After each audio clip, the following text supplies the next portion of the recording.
May Angel, good morning po sa inyong lahat. Ngayong araw po, ito po yung nirequest ng amo ko na lulutuin ko ang chicken shawarma. Yung bago ko pong recipe na honey garlic chicken legs. So alam ko naman po na halos lahat ng mga followers ko na May Angels ay alam na kung paano magluto ng shawarma. So para po doon sa mga bagong followers natin na viewers na gustong matuto kung paano ba ang paggawa ng shawarma. So pwede nyo po itong tapusin at panoorin bawat detalye. Kadali lang naman po ang pagluto ng chicken shawarma. Pwede nyo rin po itong gawing business sa inyo. Ang una, kakailanganin po natin ng chicken breast at hihiwain po natin siya ng pahaba na hindi ganun kalalaki. So una po nating isasalang ay ang ating chicken breast sa ating kawali. Pipirito-pirituhin po muna natin ito. Bali maglagay lang po tayo ng konting mantika. Yan. Okay na yung mga ganyan. And then ilagay na po natin itong ating chicken breast. Isang styro lang po yung binili ko. Tapos the rest dinamihan ko na lang po siya ng sibuyas at yung gulay nating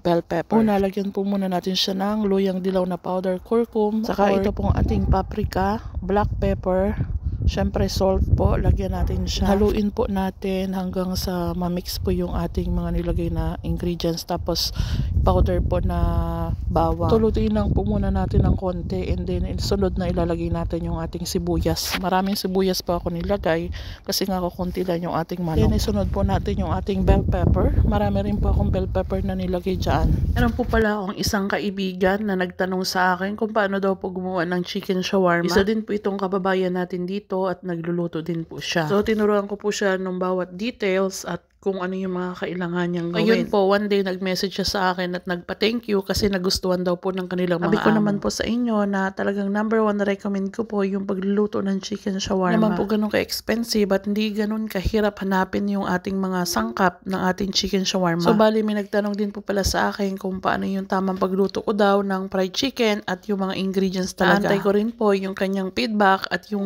feedback po ng kanyang amo. Ako naman po ay masaya na naibabahagi ko po yung aking mga natututunan at aking mga nakikreate na mga pagkain. So bali ito po pala yung brown na tortillas na sinasabi ng amo na mas healthy daw compare mo daw po dun sa mga white na nabibili ko. Mga 8 peraso lang po yung aking ginawa kasi nga tigda dalawa yung tatlo nilang anak tapos tigi-isa lang naman sila nung kanyang asawa. Dahil nga po tapos na tayo dun sa ating chicken shawarma, atin namang i-marinate itong ating chicken legs na lulutuin. Kailangan po muna nating hugasan talaga yan at tanggalin po yung mga balahibo dahil napakarami po talaga mga balahibo dito ng manok sa Romania. Hindi ko lang alam kung ako lang ba nakakapansin, talagang sobrang daming balahibo po nung mabibili mo sa market. So yan, mag-start na po tayo ng ating pagluluto dahil na-marinate na natin yan. So, after marinate po natin, na-iprito po natin muna yan. Tapos with baliktad-baliktad po. Okay, sa mga nagtatanong kung ano daw po yung mga nilagay ko dun sa aking marinate. Number 1 ay patis, paminta, bawang, yun lang po, saka asin. Parang medyo red-red ang kulay niya.